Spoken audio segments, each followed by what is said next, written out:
अस्सलामुअलैकुम, welcome to learn with रबियम। आज हम आपके साथ एक इंटरेस्टिंग स्टोरी लेकर आए हैं। So let's start. Do you know about Bermuda triangle? नहीं, यकीनन आपको नहीं पता होगा, हम भी नहीं जानते थे। चले मैं अपनी सारी रिसर्च आपके साथ शेयर करती हूँ। फर्स्ट ऑफ ऑल, बर्मुदा ट्रायंगल नाम से पता चल रहा है कि एक ट्रायंगल है। नॉर्थ अटलांटिक ओशन के वेस्टर्न साइड पे एक ऐसा आइलैंड था जहाँ पे सेंटर में एक ऐसी लोकेशन थी जिसको उन्होंने बर्मुदा ट्रायंगल का नाम दे दिया। अब वो ट्रायंगल था तो उसके 3 कॉर्नर्स थे। उन 3 कॉर्नर्स के नाम रख दिए गए। एक का नाम रखा फ्लोरिडा, दूसरे का नाम रखा बर्मुदा और तीसरे का नाम रख दिया गया प्यूर्टो। तो चलिए अब इसकी डिस्कवरी के बारे में बात कर लेते हैं। सबसे पहले क्रिस्टोफर कोलंबस नाम का आदमी वेस्ट इंडीज़ के सफ़र पर था और जब वो बर्मुदा आइलैंड के करीब से गुजरने लगा तो उसने देखा एक ख़ास जगह जिसको बर्मुदा ट्रायंगल का बाद में नाम दे दिया गया। वहाँ पे आसमान से बादल नीचे गिरते हुए समंदर में गोल चक्कर था, या भंवर का नाम दे सकते हैं, जो पानी से बना था, उसमें क्रैश कर रहे थे। और उसकी हदूद के अंदर अंदर उसने ये महसूस किया कि उसके जहाज़ का कंपस अजीब रीडिंग्स देने लगा। लाइक अगर वो साउथ की तरफ मूव करना चाहता तो उसका जेट नॉर्थ की तरफ मूव करता और उसका जहाज़ हिचकोले खाने लगा। लेकिन क्योंकि वो उसकी हदूद से दूर था, इसलिए वो अपने सफ़र को मुकम्मल करते हुए अपने मुकाम के लिए एक सबमरीन को भेजा। जब वो समंदर में गई सबमरीन, तो वह सबमरीन भी लॉस्ट 59225 था। जब ये हादसात बढ़ते रहे तो फिर लोगों ने और साइंसदानों ने इस चीज़ पे काम करना शुरू किया। सबसे पहली कुछ थेरीज दी गई थी और पहली थेरी का नाम था मैग्नेटिक पावर्स। सबसे पहले देखा गया कि उस जगह पे शायद कोई ऐसे मैग्नेटिक पावर्स हैं जो बाकी दुनिया पे नहीं पाई जाती, और वहाँ पे अर्थ का magnetic north pole geographic north pole के जैसा बिल्कुल भी नहीं था। इस वजह से वहाँ पे जब भी कोई शिप्स जाते तो वो उनकी कंपस की लोकेशंस को चेंज कर देता और वो शिप उसके अंदर डूब जाती।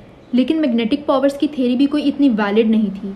फिर दूसरी थेरी साइंटिस्ट ने ये दी कि वहाँ पे कोई जाइंट सी एनिमल्स हो सकते हैं जो अपने स्पेशल टेंटिकल्स या स्पेशल अपनी पावर्स के थ्रू वहाँ पर से ऊपर से गुजरने वाले शिप्स को, सबमरीन्स को और एयरक्राफ्ट्स को अपनी तरफ अट्रैक्ट करते हैं और उसको टोटली इनगल्फ करते हैं या खा जाते हैं। लेकिन ये एक बहुत सी स्टूपिड थेरी थी जिस पे यकीन करना नामुमकिन था। जब ये दोनों थेरीज वैलिड नहीं रहीं तो तीसरी थेरी दी गई जिसमें एलियंस की बात की गई। एलियंस के बारे में हम जानते हैं कि उनके पास शायद कोई एक्स्ट्रा ऑर्डिनरी सुपर पावर्स होती हैं, लेकिन हम नहीं जानते कि एलियंस एग्जिस्ट करते भी हैं या नहीं। ना किसी ने देखा, लेकिन सिर्फ सुनते ही आए हैं। कहा यह जाता था कि शायद वहाँ पर समंदर के अंदर उस गोल चक्कर में कोई एलियंस रहते हैं जो कि ऊपर से गुजरने वाले शिप्स को या फिर सबमरीन्स को या फिर एयरक्राफ्ट्स को अपनी तरफ अपनी पावर्स के थ्रू खींच लेते हैं और उनको तबाह कर देते हैं। लेकिन फिर सोचने वाली बात यह थी कि वो शिप्स और वो एयरक्राफ्ट्स कहाँ जाते हैं, लेकिन ये बात भी आज तक किसी को मालूम ना हो सकी। इन सारी थेरीज की कश्मकश में बर्मुदा ट्रायंगल के अटैक से एक बचने वाला पायलट था जिसका नाम था ब्रूस जर्नॉन। ये एक ऐसा पायलट था जिसने उसके अटैक को सरवाइव किया और उसने अपनी सारी जर्नी पे एक बुक भी लिख डाली जिसका नाम था बर्मुदा ट्रायंगल। तो स्टोरी ये है कि वो अपने फादर और एक बिजनेसमैन के साथ ट्रैवल कर रहा था और ये बात है 4 दिसंबर 1970 की। हुआ ये कि वो आइलैंड की तरफ जा रहा था और वहाँ पर अचानक से उसकी कंपस ने अजीब अजीब रीडिंग्स देना शुरू की। अगर वो नॉर्थ पोल सेट करता तो उसका जहाज़ हिचकोले खाता साउथ पोल में मूव कर जाता और अजीब अजीब चीज़ें। उसने देखा कि आसमान ज़मीन के साथ मिल रहा है, यानी वो जो गोल चक्र है पानी का, वो आसमान से बादलों को अपने अंदर क्रैश कर रहा था। उस हदूद में उसके जहाज़ ने हिचकोले खाए और उसका सफ़र 75 मिनट्स का था, लेकिन उसने वो 42 मिनट्स में तय कर लिया और जो फ्यूल खर्च होना था वो भी आधा खर्च हुआ। उसको ये बात बहुत मायूब लगी। बहुत मुश्किल से उसने ये सफ़र तय करने में कामयाबी हासिल की और फिर वहाँ से वापसी पर उसने लोगों को अपनी सारी दास्तान के बारे में बताया। इन सब बातों के बाद भी बर्मुदा ट्रायंगल की हकीकत किसी को मालूम नहीं हो पा रही थी। कुछ लोग हादसात का शिकार हुए।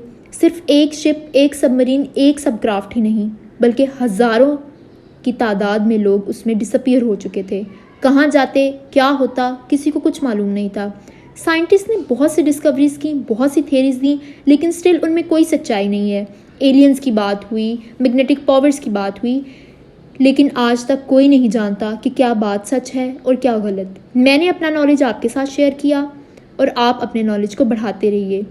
Stay tuned with learn with रबियम।